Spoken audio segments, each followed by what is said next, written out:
Let's kick off this review by talking about the design upgrades over the normal RS7, and there's no better place to start than these exhaust pipes, which are the largest fitted to any RS. Of course, being an RS, they are oval. But if I look in there are two actual exhaust pipes. There's the rear bumper design, completely new for the RS, more aggressive. Look at these wheel arches, they're so pronounced, it's so aggressive looking.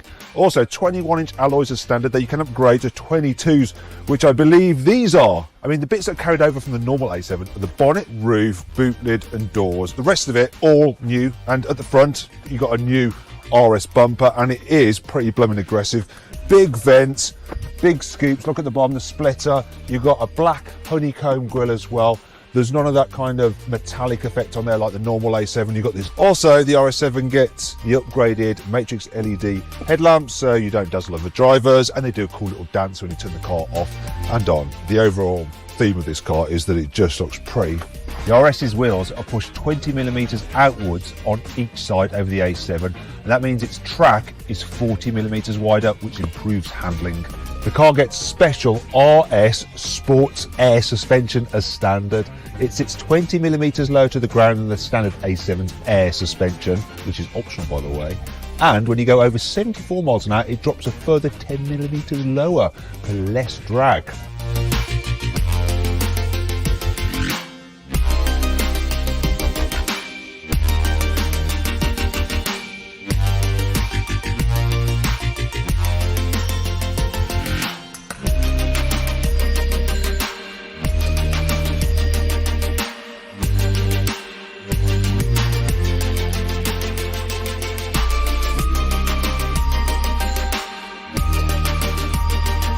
Now you might be able to see that the car's engine is actually slightly in front of the front axle, which isn't ideal for handling because it can promote understeer.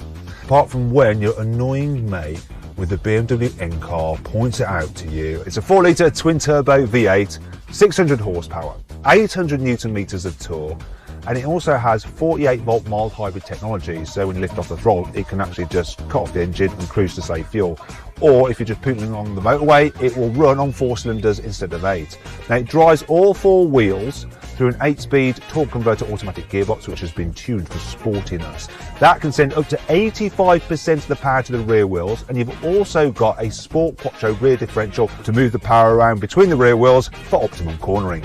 Let's say you paid extra for the upgraded sports exhaust.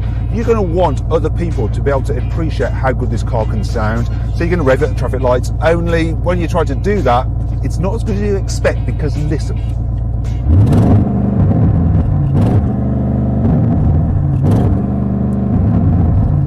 For safety reasons, there is a soft limiter. Stops you having that kind of fun. Just how quick this car is. So I'm going to measure it, and I can do that using their onboard trip computer. So I can do acceleration measurement, and then we're good to go. 0 to 100 kilometers, 0 to 62 miles an hour. But I'm not going to trust Audi's equipment for reasons. I'm going to put the car into RS2 mode, where I have everything in maximum attack, all super simple. Then all I have to do, oh, that's brutal. And that is it. So the lap timer says 0 to 100 kilometers an hour, 0 to 62 in 3.5 seconds. But does the RS also deliver when you're not going in a straight line? Let's find out. Here comes a twisty road. Right, the gearbox in manual. See what this thing is like. Yeah, strong engine. It's quite brutal, the gear change, when you're doing it manual and you've got the car in full attack mode.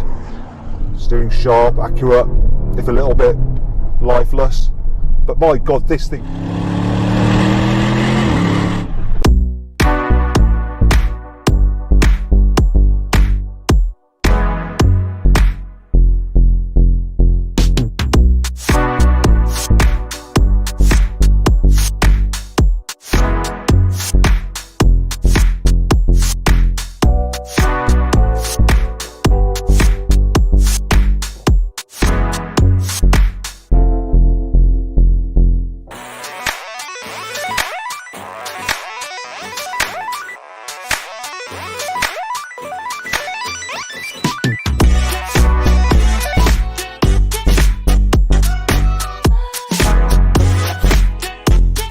upgrades. Most notable are these RS Sport seats, so integrated headrests. So you've got Falcona leather, which is nice and soft. You've got red stitching on them with a honeycomb pattern. They're ventilated as well as heated, and obviously they're electrical as well. You have an RS Sport steering wheel. That's nice as well. And then there's red stitching here and about the place as well, like on the gear selector. You've got bespoke RS Sports displays with stuff like G-meter, and you can actually change it to an RS Performance, which has a slightly different look to it. The heads-up display also has bespoke RS dials as well, and when you see a graphic of the car on the infotainment screens, it's the RS model, not the normal A7.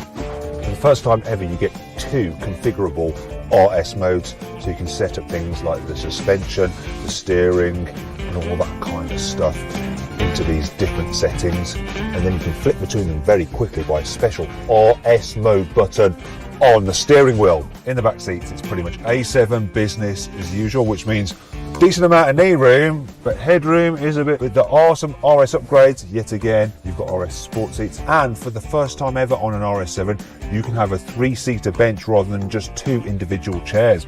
Added practicality. I know you told your friend you're not okay, and tell me what's wrong and why you never said you felt that way. Guess you're trying to stay strong and fake a smile until I look away. But I've known you too long, it hurts to watch your blue eyes fade to grey as you fade away, as you fade away. There is quite literally nothing RC about this car's boot. It's exactly the same as a normal A7, so slightly bigger than a Porsche Panamera turbos and an AMG GT 4 doors, and it's filled with all that crap.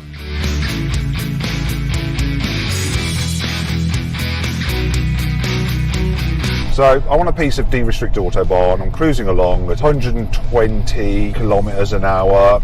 You know, it's about 70 miles an hour, and I'm averaging 9.4 litres, 9.3 litres per 100 kilometres. So I'm cruising along at about 160 kilometres an hour, and I'm doing 15.3 litres per 100 kilometres. So what's that? 18 miles per gallon. Let's push on.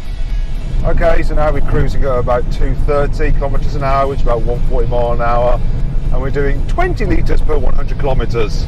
14 miles to the gallon. I will take that to halve my journey time any day. So I'm driving over some paving which would normally be quite bumpy, and I'm riding on 22-inch alloy wheels, but this air suspension in comfort mode is doing a marvellous job. It's just like I'm pedalling around in a normal A7. The steering's light, everything's just easy. It's quiet in here as well.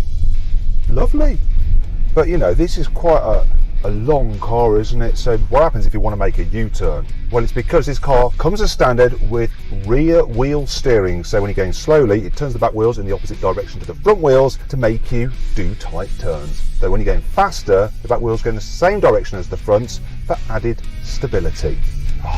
Just makes this car easier to live with yet again. And that sports exhaust in comfort mode is suitably muted. You won't annoy your neighbours.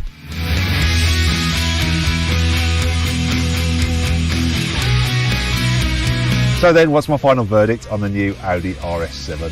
Well, I like it, looks better, and being an estate, it is more practical. So I would have one of those instead. So comment below, Audi, give Matt an RS6, and together we'll get one on the channel.